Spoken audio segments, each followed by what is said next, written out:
दोस्तों, इस दुनिया में जब भी कोई खोज की जाती है तब उस खोज के पीछे कहीं ना कहीं खोजकर्ताओं की मेहनत छुपी होती है।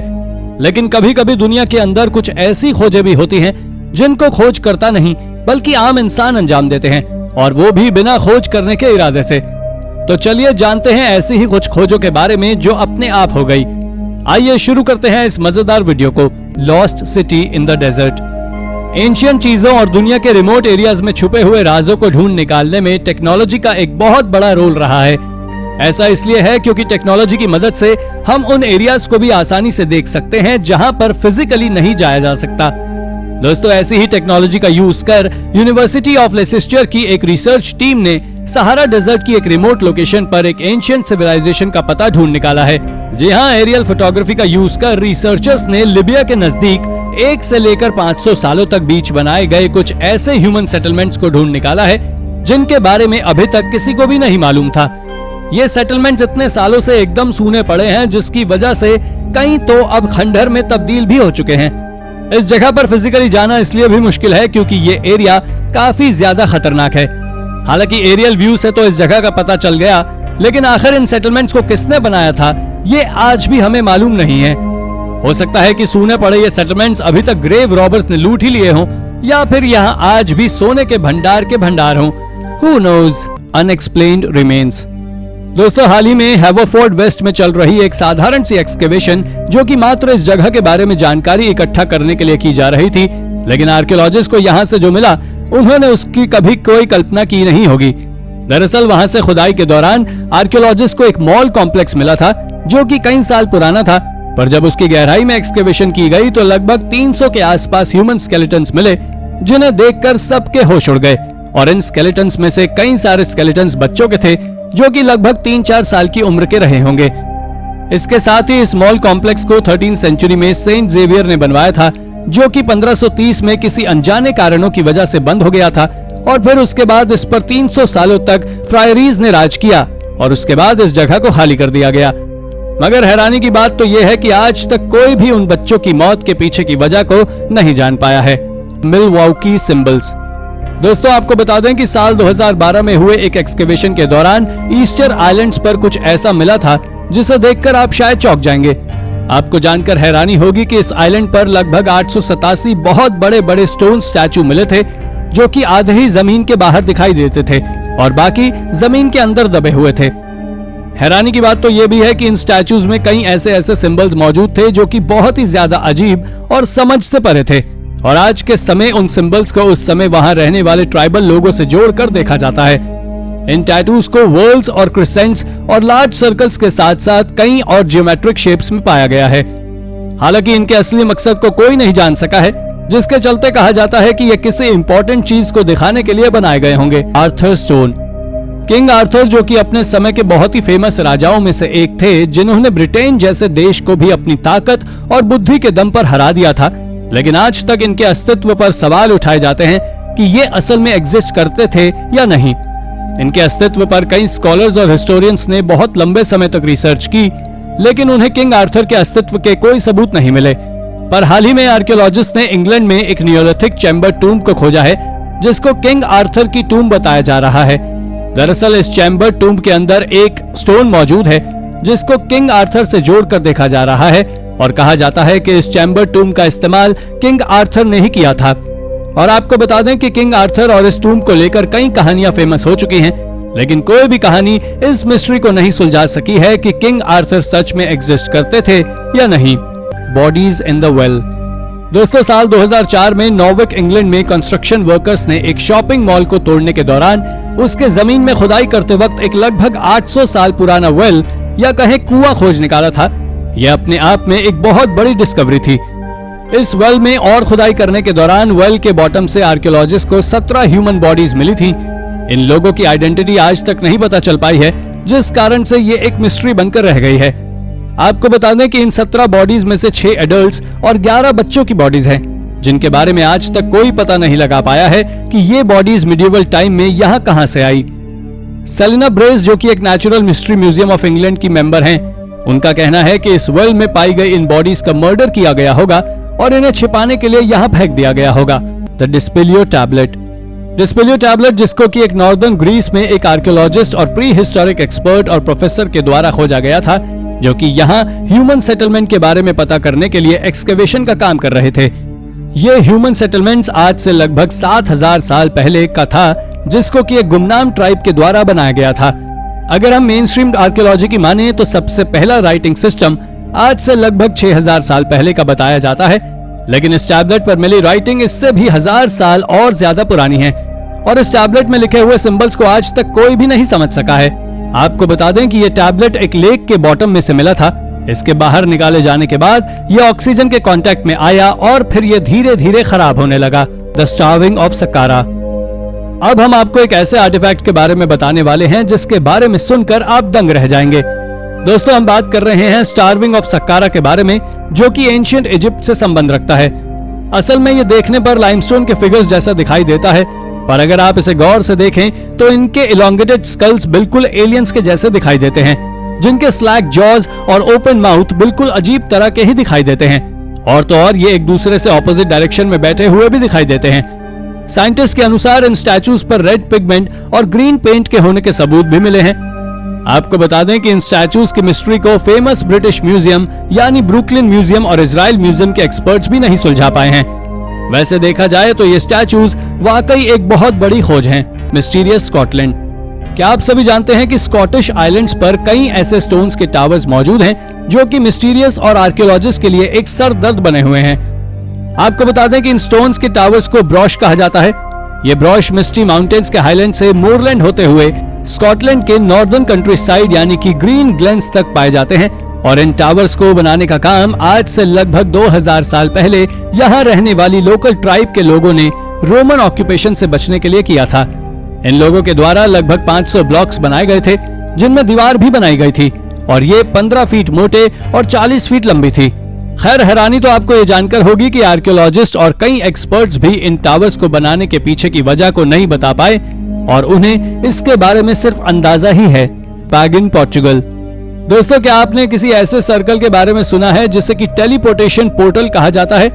अगर नहीं तो चलिए बताते हैं। यह सर्कुलर स्ट्रक्चर ब्रॉन्ज एज का है, जो कि आज से लगभग 4500 साल पहले बनाया गया था और उस समय इसका इस्तेमाल होता होगा और कुछ लोग इसको टेलीपोर्टेशन पोर्टल तो कुछ स्टार गेट कहते हैं।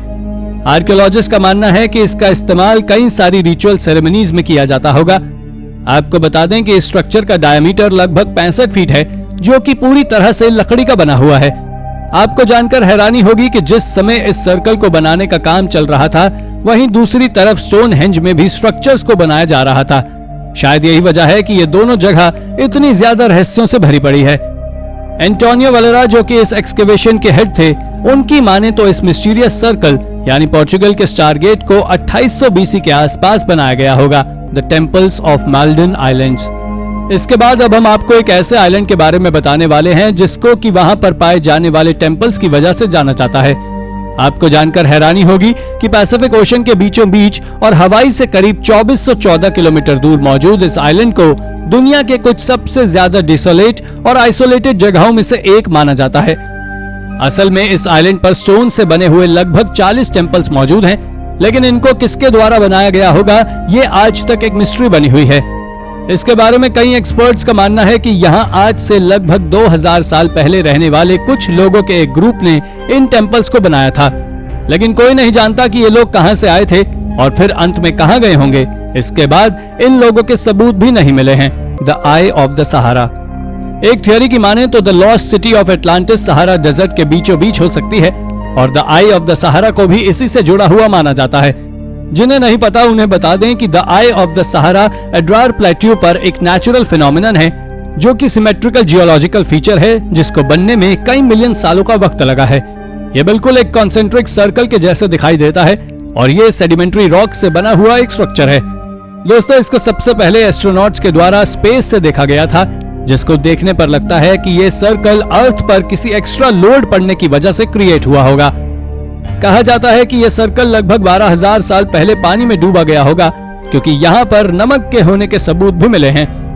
वैसे आपका इसके बारे में क्या सोचना है, हमें कमेंट करके जरूर बताएं। विमान, फ्लाइंग मशीन। दोस्तों, विमान एक तरह की हवा में उड़ने वाली मशीन हुआ करती थी, जिसका जिक्र हमारे भारत के प्राचीन सांस्कृतिक ग्रंथों में मिलता है। फिर चाहे वो वेद हो या रामायण, दोनों में ही विमान के बारे में बताया गया है। आपको जानकारी दे दें कि संस्कृत भाषा में इसे किसी मशीन के रूप में नहीं बताया गया है, बल्कि एक विशाल मंदिर या कहीं पैलेस के रूप में बताया गया है, जो पूरी एक सिटी की तरह था। उसमें एक और बात को बताया गया है जो शायद आपको चौंका देगी। दरअसल बात यह है कि वो विमान नाम का ऑब्जेक्ट न केवल एटमॉस्फेयर में ट्रैवल कर सकता था, बल्कि पानी के अंदर और एटमॉस्फेयर के बाहर यानी कि स्पेस में भी ट्रैवल कर सकता था। पर आज इसके होने के कोई भी एविडेंस नहीं मिले हैं, लेकिन अगर इसका जिक्र संस्कृत भाषा में है तो इसे झूठा बताना भी ठीक नहीं होगा। दिस स्फिंक्स बफर, ये बात हाल ही में सभी के सामने निकल कर आई है कि जो स्फिंक्स इजिप्ट में मौजूद है वो सभी आर्कियोलॉजिस्ट के लगाए गए अंदाजे से भी 2 गुना ज्यादा पुराने हैं। आपको बता दें कि आज से पहले तक ये अंदाजा लगाया जाता था कि ये ग्रेट स्फिंक्स आज से 4500 साल पुराने हैं, लेकिन हाल ही में एक नई रिसर्च से ये बात सामने निकल कर आई है कि ये स्फिंक्स 7000 सालों से भी ज्यादा पुराने हैं। जिन्हें नहीं पता उन्हें बता दें कि एक स्फिंक्स एक तरह के स्टैचू हैं जिन्हें लाइमस्टोन पर कार्व किया गया था। ये करीब 240 फीट ऊंचे हैं, जो ग्रेट पिरामिड ऑफ गीजा के सामने खड़े हुए हैं। लेकिन अगर इस स्टैचू को ध्यान से देखा जाए तो इसके कुछ हिस्से पानी के कारण डैमेज हुए हैं, और इजिप्ट में वर्षा कितनी कम होती है ये तो आप सभी जानते ही हैं, यानी कि ये बाइबल में बताई गई द ग्रेट फ्लड के कारण डैमेज हुआ था। मगर हाल ही में आर्कियोलॉजिस्ट को उसके पास से कुछ दीवारों के सबूत भी मिले हैं जो आज तबाह हो चुकी हैं, और इनके बारे में साइंटिस्ट का मानना है कि इन्हें स्फिंक्स को प्रोटेक्ट करने के लिए बनाया गया था, यानी कि इजिप्ट के लोग इसके बारे में जानते थे कि कोई बड़ी तबाही आने वाली है। द विंचेस वेपन्स, दोस्तों जब दुनिया में कोई भी हेलीकॉप्टर्स या वेपन्स नहीं होते थे तब लियोनार्डो द विंची एक फाइटर व्हीकल के स्ट्रक्चर को बनाने में लगे हुए थे। वैसे तो इन्हें एक महान पेंटर या कहीं महान आर्टिस्ट माना जाता था, क्योंकि इन्होंने मोनालिसा और द लास्ट सपर जैसी फेमस पेंटिंग्स को बनाया था, पर इसके साथ ही वो एक महान इन्वेंटर भी थे और इन्होंने कई सारे एडवांस वेपन्स को पहले ही डिजाइन कर दिया था। इन्होंने कई सारी इंजीनियरिंग से रिलेटेड खोजों को तो ही किया ही था, और साथ ही इन्होंने फ्रिक्शन, ल्यूब्रिकेशन और जियोलॉजी की खोजों को भी किया है। पर इनके द्वारा डिजाइन किया गया सबसे लेजेंडरी वेपन एक फैसिनेटिंग मोबाइल टैंक था, जो देखने में एक यूएफओ की तरह नजर आता था, जिसमें 4 पहिए और इसके चारों ओर फायर करने के लिए नोजल्स निकले हुए हैं। सटन हुज ट्रेजर वर्कशॉप, ये बात साल 1939 की है, जब सटन के बरियल ग्राउंड को इंग्लैंड में खोजा गया था, और ये मॉडर्न आर्कियोलॉजिकल हिस्ट्री में की गई अब तक की सबसे बड़ी खोजों में से एक है। इनकी इस ग्रेव से एक बहुत विशाल शिप का मलबा भी मिला था, जो करीब 88 फीट लंबी थी, और उसमें से भी आर्कियोलॉजिस्ट को कई तरह के आर्टिफैक्ट्स मिले थे। जिन्हें नहीं पता उन्हें बता दें कि ये एक एंग्लो सैक्सन किंग थे जिनकी मौत 7th सेंचुरी के समय हुई थी। पर अब जो मैं आपको बताने वाला हूं उसे जानकर आप चौंक जाएंगे कि इस ग्रेव के 3 मील दूर तक से आर्कियोलॉजिस्ट को कीमती सामान मिले थे, जिसमें मेटल वर्किंग, क्राफ्ट प्रोडक्शन और हाथ से बनी हुई चीजें शामिल थी। द फोल्डिंग चेयर, दोस्तों हाल ही में आर्कियोलॉजिस्ट जब जर्मनी में खोज करने में लगे हुए थे, उस दौरान उन्होंने जर्मनी से एंशिएंट टेक्नोलॉजी के एक एडवांस पीस को खोजा था। दरअसल जब वो बावारिया में मेडिवल पीरियड के समय की एक वुमेन की ग्रेव का एक्सकेवेशन कर रहे थे, उस दौरान उन्होंने वहां से एक चेयर को खोजा था, जो कोई साधारण चेयर नहीं थी बल्कि एक फोल्डिंग चेयर थी। खैर हैरानी तो तब हुई जब पता लगा कि ये फोल्डिंग चेयर 100 या 200 साल पुरानी नहीं है, बल्कि 700 साल से भी ज्यादा पुरानी है, जो जर्मनी से खोजी गई दूसरी सबसे फेमस आर्कियोलॉजिकल डिस्कवरी है। अगर इसके डिजाइन की बात करें तो इसका डिजाइन 6th सेंचुरी के आर्टवर्क से मिलता जुलता था, क्योंकि उस समय ज्यादातर चीजों को आयरन से बनाया जाता था, और ये चेयर भी आयरन से ही बनी हुई थी, जो कंफर्ट के मामले में भी पीछे नहीं थी। रोमन टरेट्स, हेड्रियन वॉल के बारे में तो आपने सुना ही होगा, जिसे 122 एडी में बनाया गया था, और इसे रोमन रूलर हेड्रियन ने बनवाया था। उनका इस वॉल को बनाने के पीछे का मकसद कुछ और नहीं था, बल्कि एक स्ट्रॉन्ग डिफेंसिव सिस्टम को बनाना था, जिससे कि वो आसपास रहने वाली ट्राइब्स को अपने एरिया में आने से रोक सकें। इस हेड्रियन वॉल को बनाने में उन्हें कुल 7 सालों का समय लगा था, और तो और उन्होंने इस वॉल से जुड़े हुए कुल 16 स्टोन फोर्ट्रेसेस को भी बनवाया था, और हर एक स्टोन फोर्ट्रेस एक दूसरे से 17 मील की दूरी पर बने हुए थे, क्योंकि ये तो आप भी जानते ही हैं कि हेड्रियंस वॉल नॉर्थ सी से आयरिश सी तक फैला हुआ था। वैसे अगर देखा जाए तो ये केवल एक वॉल नहीं थी, बल्कि फोर्ट्रेस, टॉरेट, सप्लाई डिपोज और बुलवर्क्स के लिए बनाया हुआ एक नेटवर्क था, जिसे आज के समय रोमन्स का एक हाईली सोफिस्टिकेटेड प्रोजेक्ट भी कहा जाता है। ये वाकई में एंशिएंट टेक्नोलॉजी का एक बहुत बड़ा उदाहरण है। एंशिएंट चीज मेकिंग, जब भी बात एंशिएंट टेक्नोलॉजी की आती है तो लोगों के मन में केवल एक ख्याल आता है कि या तो वो टेक्नोलॉजी मैकेनिकली एडवांस होगी या फिर आर्किटेक्चरली एडवांस होगी। लेकिन अगर आप भी उनमें से एक हैं तो आप जान ले कि हाल ही में इजिप्ट में एक्सकेवेशन का काम कर रहे रिसर्चर्स को सक्कारा से 2600 साल से भी ज्यादा पुराने चीज के सैंपल मिले हैं और इसके साथ ही उन्हें वहां से कई और आर्टिफैक्ट्स भी मिले हैं जो 664 बीसी से 404 बीसी के समय के हैं। इन चीज के पीसेस को हलौमी के बड़े बड़े ब्लॉक्स में खोजा गया था। जब इस चीज के ऊपर रिसर्च की गई तो पता लगा कि इस चीज को बकरी और भेड़ के दूध का इस्तेमाल कर बनाया गया था। इसके साथ ही जब इस चीज को खोजा गया तब भी ये एडिबल था, यानी खराब नहीं हुआ था। पर अब तक हिस्टोरियंस ये पता नहीं कर पाए हैं कि आखिर किस तरह से एंशिएंट इजिप्ट के लोग चीज बनाते थे और इसे उन्होंने कहां से सीखा था। Cloaca maxima. 6th सेंचुरी के दौरान रोमन्स ने एक बहुत बड़ा काम किया था, या कहें पूरी दुनिया का सबसे ग्रेट इन्वेंशन किया था। दरअसल वो चीज कुछ और नहीं बल्कि सबसे इफेक्टिव वाटर ड्रेनेज सिस्टम था, जिसे यूरोप में खोजा गया है और इसे रोमन्स के समय पर क्लोएका मैक्सिमा और ग्रेटेस्ट सीवर के नाम से जाना जाता था। ये रोम का सबसे पुराना मॉन्यूमेंट है। भले ये रोम के पैंथियन और कोलिजियम मॉन्यूमेंट्स के जितना सुंदर नहीं है, लेकिन ये उनसे कहीं ज्यादा यूजफुल था और साथ ही ये आज भी यानी 2600 के साल बाद भी पूरी तरह ठीक हालत में मौजूद है। The oldest structure in the Americas. Cloaca Maxima के बाद अब हम जिस स्ट्रक्चर के बारे में बात करने वाले हैं वो इजिप्ट के पिरामिड से ज्यादा पुराना है और वो भी एक इंसानों के द्वारा बनाया गया ही स्ट्रक्चर है। ये जगह लुइसियाना की यूनिवर्सिटी के कैंपस के अंदर मौजूद है। दरअसल यूनिवर्सिटी ऑफ लुइसियाना के नॉर्दर्न एंड पर 2 ग्रासी माउंट्स मौजूद हैं जो देखने में एक हिल से ज्यादा कुछ नहीं है। इनमें से सबसे बड़ा माउंट 20 फीट तक ऊंचा है। आपको बता दें कि इस तरह के करीब 800 माउंट पूरे लुइसियाना में फैले हुए हैं, लेकिन ये दोनों सबसे ज्यादा फेमस हैं। इन माउंट्स को नेटिव अमेरिकन के द्वारा बनाया गया था, जिनमें से सबसे पुराना माउंट 11,000 साल पुराना है, जो पूरे नॉर्थ और साउथ अमेरिका में सबसे पुराना इंसानों के द्वारा बनाया गया स्ट्रक्चर है। हालांकि ये कोई साधारण माउंट नहीं है, बल्कि इसे लेयर के ऊपर लेयर डाल के बनाया गया था और साइंटिस्ट का मानना है कि इसे प्राचीन लोग रिचुअल्स को फॉलो करने के लिए यूज करते थे। Chinese bronze.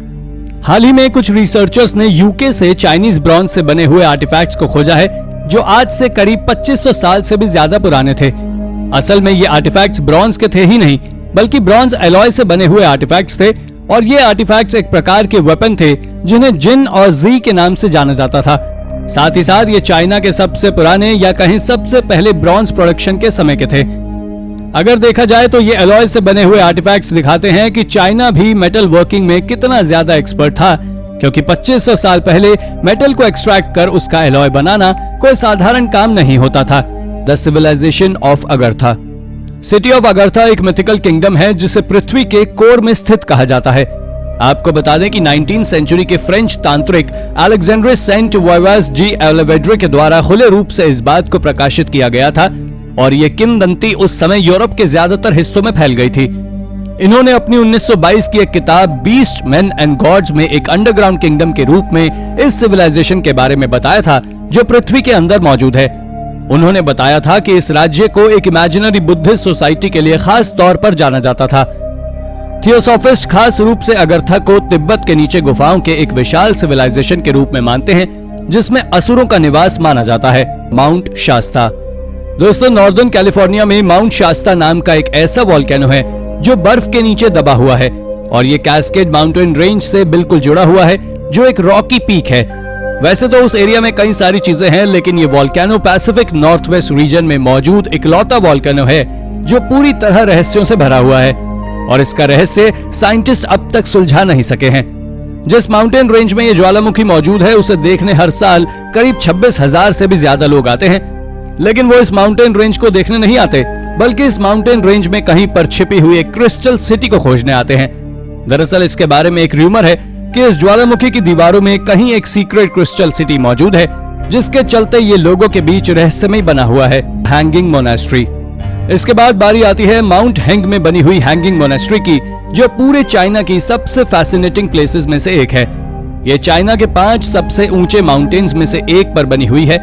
दरअसल ये यहाँ पिछली कई सदियों से मौजूद है, जो वहाँ के मॉन्क्स के लिए सबसे पवित्र जगहों में से एक है। इसे वहाँ 491 एडी में खड़े पत्थरों को काट कर बनाया गया था, जो किसी करिश्मे से कम नहीं है। और तो और चौंका देने वाली बात तो ये भी है कि ये आज के समय यानी 1500 साल बाद भी पूरी तरह सुरक्षित मौजूद है। हालांकि अब अगर इसके रहस्य की बात करें तो इसका रहस्य ये है कि आखिर मोनेस्ट्री को किसने बनाया था और कैसे बनाया था, इसका पता आज तक किसी को नहीं है। वैसे वहां के लोगों का मानना है कि इसे लियाओ रैन नाम के मंक ने अकेले ही बनाना शुरू किया था, लेकिन इसके बाद कई सारे मंक्स ने उनकी मदद की और तब जाकर कहीं यह मोनेस्ट्री तैयार हुई थी। खैर, अगर मान भी लें कि इसे एक मंक ने बनाया था, तो सवाल आता है कि इतनी ऊंचाई पर कैसे, जिसका जवाब आज भी किसी के पास नहीं है। India's giant jars. ये खोज हमारे भारत में हाल ही में की गई थी, जहां से रिसर्चर्स ने 4 अलग अलग फील्ड से जायंट जार्स को खोजा था और ये सभी जार आसाम से खोजे गए थे। आपको बता दें कि उन चारों साइट्स को मिलाकर आर्कियोलॉजिस्ट को कुल 65 जायंट जार्स मिले थे, जो सैंडस्टोन के बने हुए थे। आर्कियोलॉजिस्ट अब तक इन जायंट जार्स की कार्बन डेटिंग नहीं कर सके हैं, पर उनका मानना है कि ये जायंट जार्स 401 बीसी के यानी 2400 साल से भी पहले बनाए गए थे। इस डिस्कवरी को अनजाने में अंजाम दिया गया था। दरअसल जब कुछ लोगों की टीम आसाम के घने जंगलों के बीच सर्वे कर रही थी, उसी दौरान वो इस जगह पर पहुंचे थे। अब अगर इन जायंट जार्स की साइज की बात करें तो शायद आप जानकर चौंक जाएंगे कि इनमें से कुछ जार्स 10 फीट तक लंबे थे और 7 फीट तक चौड़े थे। अगर देखा जाए तो इंडिया से पहले भी इंडोनेशिया और लाओस में इस तरह के जार्स को खोजा जा चुका है, पर आज तक कोई इनको बनाने का कारण पता नहीं कर पाया और ना ही ये पता कर पाया है कि इसे किसने बनाया था। टीटो बस्टिलो केव। टीटो बस्टिलो केव पूरे स्पेन में मौजूद सबसे मिस्टीरियस केव है, जिसे साल 1968 में एक केवर्स के ग्रुप के द्वारा खोजा गया था। असल में जब वो इस जगह पर खोज कर रहे थे, तब उनमें से एक ग्रुप मेंबर एक गड्ढे में गिर जाता है, पर जब वो अंदर जाके देखता है तो वो एक गड्ढा नहीं बल्कि पूरी केव होती है। पर जब उन्होंने उस केव के अंदर जाकर देखा तो पाया कि उस केव के अंदर कई सारी पेंटिंग्स मौजूद थी और आज के समय उन केव पेंटिंग्स को यूरोप में खोजी गई अब तक की सबसे पुरानी केव पेंटिंग्स में से एक माना जाता है। वैसे आपको बता दें कि ये केव स्पेन की बाकी सभी फेमस केव यानी अल्टमेरा और एल कास्टिलो के पास ही मौजूद है और ये केव भी काफी ज्यादा लंबी है, जो करीब 1600 फीट लंबी है, जिसमें चेम्बर्स, पैसेजवे और एंशिएंट आर्टवर्क मौजूद है, जिसे नियांडरथल के द्वारा बनाया गया था। Crystal river. दोस्तों, फ्लोरिडा में मौजूद crystal river archaeological state park का इतिहास इतना ज्यादा महान है, उतना ही ज्यादा रहस्यमय भी है। इसे फ्लोरिडा की पहली ऐसी जगह माना जाता है जो लगातार किसी न किसी सिविलाइजेशन के द्वारा कब्जे में रही है।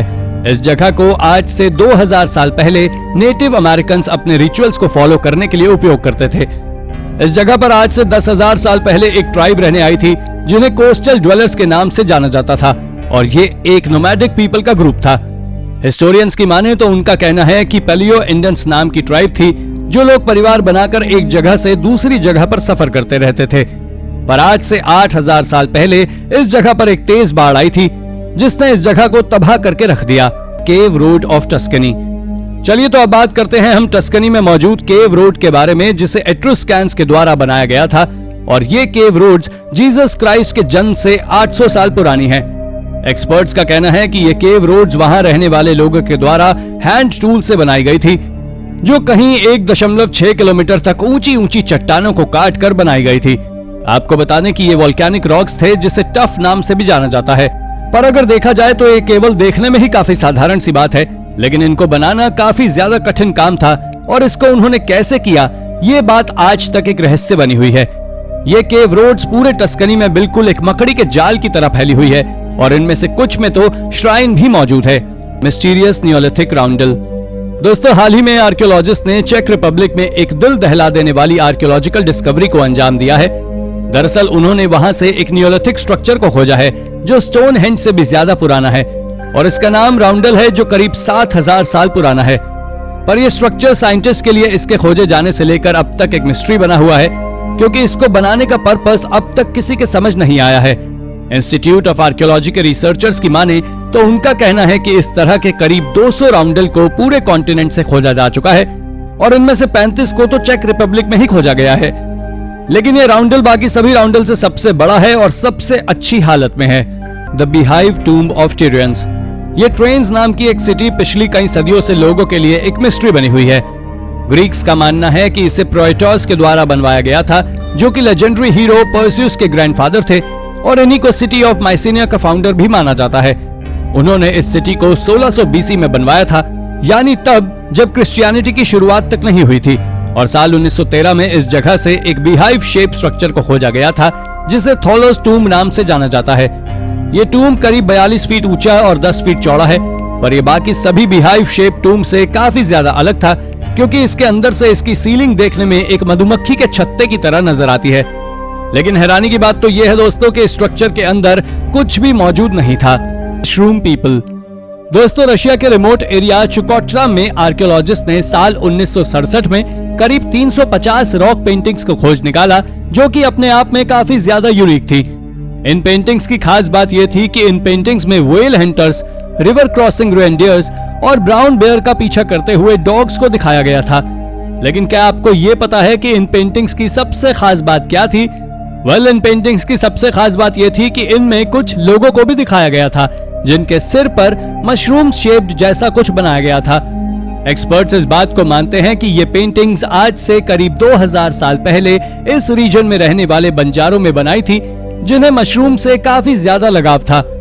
हैरानी की बात तो यह है कि एक्सपर्ट्स यहां तक मानते हैं कि इस रीजन में रहने वाले इन बंजारों को मशरूम्स के हेलुसिनेशंस तक आते थे, जिस वजह से वो इन्हें अपने जीवन का अंग मानने लगे थे। और यही वजह थी कि उन लोगों ने मशरूम्स को इन स्टोन पेंटिंग्स में इतने प्यारे तरीके से कार्व किया था। SpaceX junk. साल 2022 में ऑस्ट्रेलिया के न्यू साउथ वेल्स के एक रिमोट इलाके में यहाँ के फार्म ओनर्स को कुछ ऐसा मिला जिसे देखकर वो काफी शॉक्ड हो गए। दरअसल एक दिन जब वो अपने जानवरों को चराने के लिए ले जा रहे थे, तब उनकी नजर उनके खेत में पड़े एक एयरक्राफ्ट के कुछ हिस्सों पर पड़ी। उन्होंने जब नजदीक जाकर देखा तो उन हिस्सों पर स्पेसएक्स लिखा हुआ था। अथॉरिटीज बताती हैं कि ये हिस्से स्पेसएक्स के एक स्पेस प्रोग्राम के लिए भेजे गए एयरक्राफ्ट के हैं, जो कि अर्थ पर वापस लौटते वक्त क्रैश हो गया था। हालांकि जब ये हिस्से इस जगह मिले, तब यहाँ के लोगों ने भी उस क्रैश की आवाज सुनी थी। क्रैश हुए इस एयरक्राफ्ट के ये हिस्से साइज में काफी बड़े थे, जो खुलेआम खेतों में पड़े हुए थे। हालांकि बाद में जब इन फार्म ओनर्स ने अथॉरिटीज को खबर दी, तो उन्होंने आकर इसे कलेक्ट कर लिया और फर्दर रिसर्च के लिए लैब में प्रिजर्व कर लिया। The swamp boat. दोस्तों, अमेरिका की लेक मीड जो अब पूरी तरह से सूख चुकी है, उसके सूखने से इतिहास के कई राज हमारे सामने आए हैं। इस लेक के सूखने से ह्यूमन कॉर्प्स, टूटे हुए ओल्ड फर्नीचर्स, बैरल्स जैसी कई और चीजें इस जगह से बरामद हुई हैं। लेकिन ये काफी ज्यादा शॉकिंग है कि इस लेक में से एक हिगिंस बोट या कहें स्वैम्प बोट भी मिली है। आपको जानकर हैरानी होगी कि ये बोट सेम उसी तरह की थी जिसे वर्ल्ड वॉर 2 के दौरान सोल्जर्स और उनके लिए सामान लाने ले जाने के लिए यूज में लिया जाता था। उस वक्त इन बोट्स की संख्या करीब 1500 की थी, जिन्हें रेगुलरली यूज किया जाता था। हालांकि जब सेकेंड वर्ल्ड वॉर खत्म हुआ तो बाकी बचे हुए कबाड़ के साथ इन बोट्स को भी ऑक्शन कर दिया था, जिसके बाद ये बोट बाकी कामों में यूज की जाने लगी थी। लेक मीड में मिली इस बोट को यहाँ लाने से पहले इसे कोलोराडो रिवर के सर्वे में यूज किया जाता था। हालांकि जैसे ही ये बोट लेक मीड में आई एक दुर्घटना में इसी लेक में डूब गई और आज इतने सालों बाद दोबारा से लोगों की नजर में आई है। Hunting reindeer. दोस्तों, नॉर्वे के जोटुनहाइमन रीजन में आज से करीब 3000 साल पहले एक जमाना ऐसा था जब इस पूरे रीजन में रेनडियर्स का राज हुआ करता था। लेकिन क्या आपको मालूम है कि सदियों पहले इस रीजन में रहने वाले लोगों ने इन रेनडियर्स के इतने शिकार किए कि वो अंत में जाकर इस रीजन से पूरी तरह से एक्सटिंक्ट ही हो गए। आर्कियोलॉजिस्ट ने इन एंशिएंट रेनडियर्स के हंटिंग एविडेंसेस को इस रीजन से कलेक्ट किया है। आर्कियोलॉजिस्ट को इस सुनसान और बर्फ से ढके इलाके में रेनडियर्स को मारने के लिए यूज किए जाने वाले कई एंशिएंट हथियार मिले हैं, जिन्हें कभी इंसानों द्वारा यूज किया जाता था। इस रीजन से उन्हें बड़े बड़े स्टोन स्लैब्स भी मिले हैं, जिनके लिए आर्कियोलॉजिस्ट मानते हैं कि इनके पीछे छुपकर इंसान रेनडियर्स का शिकार किया करते थे। और इतनी बड़ी मात्रा में इस तरह के हथियार मिलना इस बात को बताने के लिए काफी है कि इस बर्फीले रीजन से आखिर क्यों रेनडियर्स का नामो निशान मिट गया। Ghost footprints. अमेरिकन स्टेट यूटाह में आर्कियोलॉजिस्ट को एक्सीडेंटली करीब 88 फुटप्रिंट्स दिखाई दिए, जो कि काफी ज्यादा हैरान कर देने वाले थे। हुआ यूं कि जब ये फुटप्रिंट्स आर्कियोलॉजिस्ट को नजर आए, तब यूटाह के फेमस सॉल्ट लेक डेजर्ट में स्थित हिल एयरफोर्स बेस के नजदीक एक आर्कियोलॉजिकल साइट पर जा रहे थे। इन आर्कियोलॉजिस्ट की इस यात्रा से पहले इस पूरे रीजन में काफी बारिश हुई थी, जिस वजह से यहाँ की जमीन में मॉइस्चर आ गया था और ये फुटप्रिंट्स उन्हें विजिबल हो गए। और जैसे ही सुबह सूरज निकला, ये फुटप्रिंट्स यहाँ से गायब हो गए। इस तरह के शॉकिंग फिनोमिनन को देखकर सारे आर्कियोलॉजिस्ट चौंक गए। लेकिन जब उन्होंने इस पर रिसर्च की तो उन्हें मालूम चला कि ये फुटप्रिंट्स यहाँ करीब 10,000 से लेकर 12,000 साल पहले से मौजूद हैं, जो कि तब नजर आते हैं जब जमीन में मॉइस्चर मौजूद हो। बहरहाल इन मिस्टीरियस फुटप्रिंट्स के ऊपर फर्दर रिसर्च करने पर मालूम पड़ा कि ये फुटप्रिंट्स इतने साल पहले के होने की वजह से उन लोगों के हो सकते हैं जिन्हें इस रीजन के फर्स्ट सेटलर्स के रूप में माना जाता है। आर्कियोलॉजिस्ट इस बात को भी मानते हैं कि ये इस रीजन की ज्योग्राफी की वजह से ही ये फुटप्रिंट्स अभी तक इस रीजन में मौजूद है, जो कि बारिश होने पर लोगों की नजर में आते हैं और धूप निकलने पर वापस से गायब हो जाते हैं। Whales in the Andes. दोस्तों, दुनिया की सबसे बड़ी मैमल के रूप में देखी जाने वाली व्हेल के बारे में तो हम सभी जानते हैं कि व्हेल एक एक्वेटिक स्पीशी है जो कि बिना पानी के सरवाइव नहीं कर सकती। लेकिन जब साउथ अमेरिका के चिली में स्थित एंडीज माउंटेन्स की एक चोटी के एक रॉक सेडिमेंट के नीचे आर्कियोलॉजिस्ट को इन व्हेल्स के अवशेष मिले तो वो सिर पकड़कर बैठ गए। ऐसा दुनिया में उन्होंने पहली बार देखा था जब करीब 5000 फीट की ऊंचाई पर इतने बड़े एक्वेटिक स्पीशीज का रिमेन मिले। हालांकि जब इस बारे में जियोलॉजिस्ट से बात की गई तो उन्होंने बताया कि आज से करीब 15 मिलियन साल पहले एक वायलेंट टेक्टोनिक एक्टिविटी से उत्पन्न हुई एनर्जी से एंडीज माउंटेन्स फॉर्म हुए थे, जो कि ओशन बेड से निकलकर जमीन के ऊपर आ गए थे। खैर, इन माउंटेन्स को बनाने में कई हजार सालों वक्त जरूर लगा था, लेकिन ये कंफर्म्ड है कि इन माउंटेन्स का निर्माण अर्थ के ओशन बेड के शिफ्ट होने से ही हुआ था। इसलिए जब आर्कियोलॉजिस्ट को इस बात का मालूम पड़ा तो उन्होंने ये अंदाजा लगाया कि ओरिजिनली यहाँ मिले ये रिमेन्स उसे फॉर्मेशन का हिस्सा रहे होंगे जो माउंटेन बनने के बाद यहीं दफन हो गए। एंडीज के इस सेडिमेंट से आर्कियोलॉजिस्ट को व्हेल्स के अलावा ऑयस्टर बेड्स, सैंड्स, डॉलर्स जैसे एक्वेटिक स्पीशीज के भी रिमेन्स यहाँ से बरामद हुए। Book in the bog. Ireland में साल 2006 में एक दलदल की सफाई के दौरान सफाई कर्मियों को इस जगह पर एक बुक जैसी कोई चीज दिखाई दी। उन्होंने जब इस चीज को उठाया तब वो काफी शॉक्ड हो गए। ये वास्तव में एक बुक ही थी। दोस्तों, हैरानी की बात यह थी कि यह बुक आज नहीं बल्कि आज से करीब 1200 साल पुरानी थी। इतनी पुरानी बुक को इस तरह से यहाँ देखकर हर कोई शॉक्ड हो गया। खैर, जब इस बुक के बारे में अथॉरिटीज को खबर दी गई तो उन्होंने तुरंत ही बुक को प्रिजर्व कर उस पर रिसर्च शुरू कर दी। इस रिसर्च में सामने आया कि ये बुक ऑफ पाल्म्स उस वक्त की है जब इस रीजन में क्रिश्चियनिटी का पूरी तरह से उदय हो चुका था।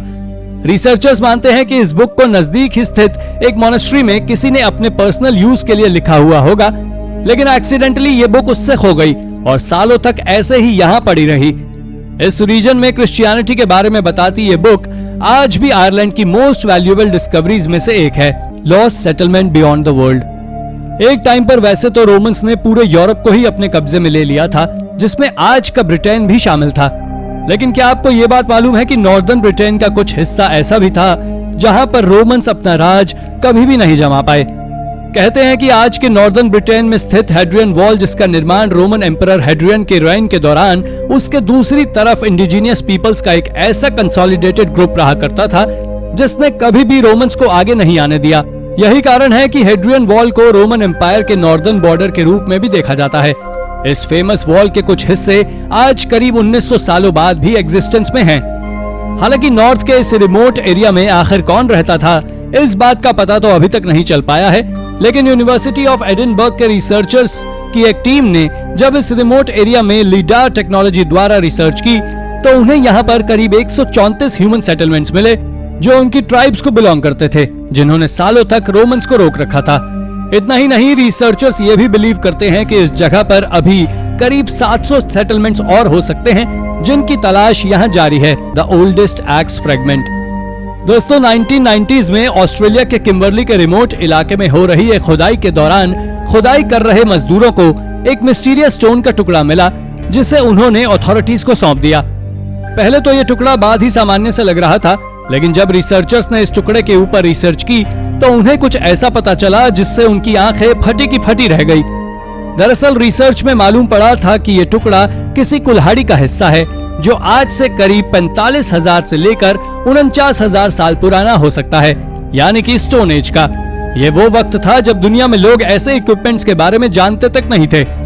हैरानी की बात तो यह थी कि पूरे साउथ ईस्ट एशिया में ऐसे इक्विपमेंट्स के कोई प्रूफ नहीं मिले हैं जहां के लोगों को ऑस्ट्रेलिया के फर्स्ट सेटलर्स के रूप में देखा जाता है। इसलिए आर्कियोलॉजिस्ट इस बात को मानते हैं कि ऑस्ट्रेलिया के ओरिजिनल सेटलर्स कोई और थे जो साउथ ईस्ट एशियंस के आने से काफी पहले इधर रहते थे, जिनके अंदर इनोवेशंस करने की इच्छा थी और इस इच्छा के फलस्वरूप किसी स्टोन एक्स को बनाया गया होगा जिसके हिस्से के रूप में ये टुकड़ा हमारे सामने आज आ पाया है। मारावोंगा। मारावोंगा पूरे ऑस्ट्रेलिया में मौजूद सबसे अमेजिंग आर्कियोलॉजिकल साइट है क्योंकि इस साइट पर करीब 15,000 से भी ज्यादा एंशिएंट रॉक आर्ट मौजूद है। ये रॉक करीब 400 फीट तक स्ट्रेच्ड है, जिसे कई हजार साल पहले बनाया गया था। लेकिन इसके बारे में सबसे अमेजिंग बात यह है कि ये सभी रॉक आर्ट्स एक ही स्टोरी को दिखाते हैं। इनमें से कुछ पेट्रोग्लिफ्स एनिमल ट्रैक्स और ज्योमेट्रिक शेप्स को दिखाते हैं, पर उनके अलावा बाकी सभी डिटेल में सेवन सिस्टर्स के बारे में जानकारी बयां करते हैं। आपको बता दें कि सेवन सिस्टर्स के बारे में अलग अलग रीजन में अलग अलग तरह की कहानियां प्रचलित हैं, लेकिन सबसे फेमस कहानी सेवन स्टार्स की है। लेकिन आखिर पहले के लोग इस स्ट्रक्चर से क्या दिखाना चाहते हैं, ये बात अभी तक एक रहस्य है। तो दोस्तों, ये थी हमारी आज की वीडियो। अगर आपको वीडियो पसंद आई हो तो वीडियो को लाइक करें और हाँ, जाते जाते चैनल को सब्सक्राइब करना ना भूलें। धन्यवाद।